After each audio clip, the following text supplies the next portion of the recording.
നമസ്കാരം. പ്രമുഖ വ്യവസായി ബോബി ചെമ്മണ്ണൂരിനെതിരെ പ്രഥമ ദൃഷ്ടിയാ കുറ്റം നിലനിൽക്കുന്നുണ്ട് എന്ന് ചൂണ്ടിക്കാട്ടിയായിരുന്നു ഹൈക്കോടതി അദ്ദേഹത്തിന് കഴിഞ്ഞ ദിവസം ജാമ്യം അനുവദിച്ചത്. ദ്വയാർത്ഥ പ്രയോഗങ്ങൾ അല്ലാതെ മറ്റെന്താണ് ബോബി ചെമ്മണ്ണൂർ നടത്തിയതെന്ന് ജാമ്യാപേക്ഷ പരിഗണിച്ചുകൊണ്ട് കോടതി ചോദിക്കുകയായിരുന്നു. ബോബി പറഞ്ഞ കാര്യങ്ങൾ വായിച്ചാൽ ഏതൊരാൾക്കും അതിലെ ദ്വയാർത്ഥം മനസ്സിലാക്കാം.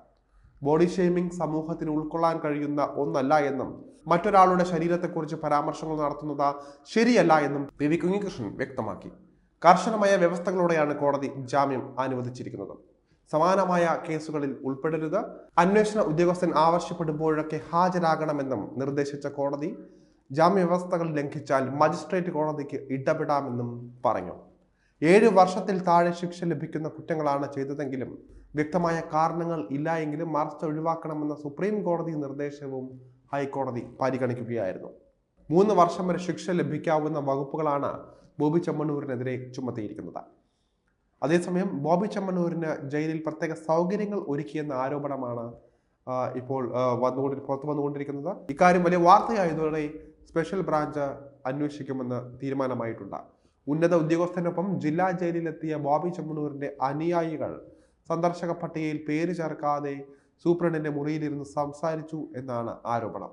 ബോബി ചെമ്മണ്ണൂരിന് സൗകര്യമൊരുക്കാൻ വേണ്ടി മാത്രം ഈ ഉന്നത ഉദ്യോഗസ്ഥൻ നേരിട്ടെത്തുകയായിരുന്നു. ഉന്നത പോലീസ് ഉദ്യോഗസ്ഥന്റെ പേര് മാത്രമാണ് സന്ദർശക ഡയറിയിൽ രേഖപ്പെടുത്തിയിരിക്കുന്നത്.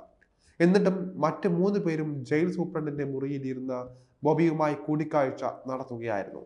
ബോബി ചെമ്മണ്ണൂരിനായി 200 രൂപ നൽകിയതിലും ചട്ടക്രമം പാലിച്ചില്ല എന്നും ആക്ഷേപമുണ്ട്. ഫോൺ ചെയ്യാനായിട്ടാണ് 200 രൂപ ബോബി ചെമ്മണ്ണൂരിനായി നൽകിയിരുന്നത് എന്നാണ് പറയപ്പെടുന്നത്. റിമാൻഡ് തടവുകാരനായി ജയിലിലെത്തുമ്പോൾ ബോബി ചെമ്മണ്ണൂരിന്റെ കൈവശം പണമൊന്നും ഉണ്ടായിരുന്നില്ല. എന്നാൽ പിന്നീട് 200 രൂപ ബോബിക്ക് കൈമാറുകയും ഇത് അനധികൃതമായ രേഖകളിൽ ചേർത്തു എന്നുമാണ് വാദം. ഇക്കാര്യങ്ങൾ ജയിൽ അധികൃതർ നിഷേധിക്കുന്നുണ്ട് എങ്കിലും ബോബിക്ക് പ്രത്യേക പരിഗണന നൽകുന്നു എന്ന വിവരം ജയിലിനകത്ത് നിന്ന് തന്നെയാണ് പുറത്തു വന്നിരിക്കുന്നത്. ഇതോടെ ഇക്കാര്യം അന്വേഷിക്കാൻ സ്പെഷ്യൽ ബ്രാഞ്ച് തീരുമാനിക്കുകയായിരുന്നു. അതേസമയം ബോഡി ഷേമിംഗ് സമൂഹത്തിന് സ്വീകാര്യമല്ല എന്ന കർശന നിലപാടെടുത്ത ഹൈക്കോടതി പരാമർശം കയ്യടി അർഹിക്കുന്നതാണെന്ന് തന്നെ പറയാം. ഒരു വ്യക്തിയെക്കുറിച്ച് കറുത്തത്, തടിച്ചത്, മെലിഞ്ഞത്, കുള്ളനാണ് എന്നീ പരാമർശങ്ങൾ ഒഴിവാക്കണം. ഒരു സ്ത്രീയെ അവരുടെ ബാഹ്യരൂപത്തിന്റെ അടിസ്ഥാനത്തിൽ വിലയിരുത്തുന്നെങ്കിൽ അത് അവരെയല്ല നിർവചിക്കുക, മറിച്ച് നിങ്ങളെ തന്നെയാണ്. ആ ഒരു വചനവും കോടതി ഉദ്ധരിക്കുകയായിരുന്നു. നമ്മുടെ ശരീരവും മനസ്സും ഹൃദയവും ഒക്കെ മാറും. ഇത് ജീവിതമാണ്. സ്ത്രീയോ പുരുഷനോ ആകട്ടെ, മറ്റുള്ളവരെ കുറിച്ച് അഭിപ്രായം പറയുമ്പോൾ എല്ലാവരും ശ്രദ്ധ പുലർത്തണം. സമൂഹ മാധ്യമങ്ങളിലൂടെയും അല്ലാതെയും തനിക്ക് യാതൊരു ബന്ധവുമില്ലാത്ത മനുഷ്യരെ അധിക്ഷേപിക്കുന്നവർക്കുള്ള താക്കീത് കൂടിയാണ് ബോബി ചെമ്മണ്ണൂരിനെതിരെ സ്വീകരിച്ചിരിക്കുന്ന നടപടി. ഒരുപാട് പേർക്ക് ഇത് പാഠമായിരിക്കുമെന്നും ജസ്റ്റിസ് പി.വി. കുഞ്ഞികൃഷ്ണൻ വ്യക്തമാക്കുകയായിരുന്നു.